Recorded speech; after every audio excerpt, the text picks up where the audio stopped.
আবরার ফাহাদ এবং সাবিকুন নাহার সোনি দুইজন মেধাবী দেশপ্রেমিক শিক্ষার্থীর প্রাণের বিনিময়ে আমরা বুয়েটে একটি অরাজনৈতিক ক্যাম্পাস অর্জনে সক্ষম হয়েছি।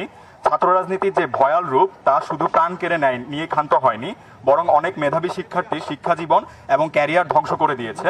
আমরা যে কোনো ঘরে বা ইন্ডাস্ট্রিতে মেঘনা স্টার কেবলস, বিশুদ্ধ কপারের নিরাপদ কেবলস, আপনার নিরাপত্তার সঙ্গী। আমরা যে কোনো মূল্যে এই অরাজনৈতিক ক্যাম্পাস ধরে রাখতে প্রতিজ্ঞাবদ্ধ। আজ ঢাকা ৮ আসনের সাবেক সংসদ সদস্য প্রার্থী জনাব নাসির উদ্দিন পাটোয়ারি তার প্রতিদিনের বিভিন্ন মসজিদের তারাবি ও জনসংযোগ কর্মসূচির অংশ হিসেবে বুয়েটের মসজিদে তারাবির নামাজ পড়তে আসেন। HPL UPVC pipe and fittings, শক্ত, মজবুত ও দীর্ঘস্থায়ী, এক পাইপে জীবন পার।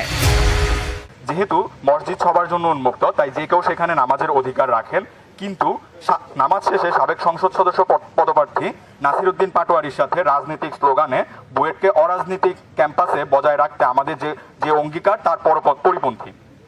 বুয়েটের মতো একটি উচ্চশিক্ষা প্রতিষ্ঠানে আমাদের একমাত্র পরিচয় হওয়া উচিত শিক্ষার্থী হিসেবে, কোনো রাজনৈতিক পরিচয় নয়। ক্যাম্পাস হবে জ্ঞান চর্চা, গবেষণা ও মানবিক মূল্যবোধ বিকাশের নিরাপদ ক্ষেত্র, কোনো রাজনৈতিক শক্তি প্রদর্শনের মঞ্চ নয়। আমরা বিশ্বাস করি বিশ্ববিদ্যালয়ের পবিত্র পরিবেশকে ব্যবহার করে প্রত্যক্ষ বা পরোক্ষভাবে ছাত্র রাজনৈতিক বার্তা প্রদান শিক্ষাঙ্গনের স্বাভাবিক পরিবেশকে ক্ষুণ্ণ করে। আমরা স্পষ্ট বার্তা দিতে চাই, বুয়েটে যে কোনো রাজনৈতিক দলের যে কোনো কর্মকাণ্ডকে বুয়েট শিক্ষার্থীরা ঘৃণা ভরে প্রত্যাখ্যান করে। ভবিষ্যতে ছাত্র রাজনীতি মুক্ত ক্যাম্পাস বজায় রাখতে আমরা বদ্ধপরিকর।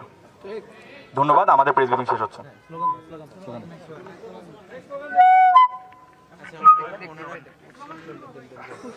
ছাত্র রাজনীতির ঠিকানা এই বুয়েটে হবে না, এই বুয়েটে হবে না। ছাত্র রাজনীতির ঠিকানা এই বুয়েটে হবে না, এই বুয়েটে হবে না। আচ্ছা, আপনাদের কোনো প্রশ্ন থাকলে বলতে পারেন। সাংবাদিক ভাইদের পক্ষ থেকে কোনো প্রশ্ন আছে? নাই প্রশ্ন না থাকলে নাই। আপনার ভাইয়ের রক্ত বৃথা যেতে দেব না, আপনার ভাইয়ের রক্ত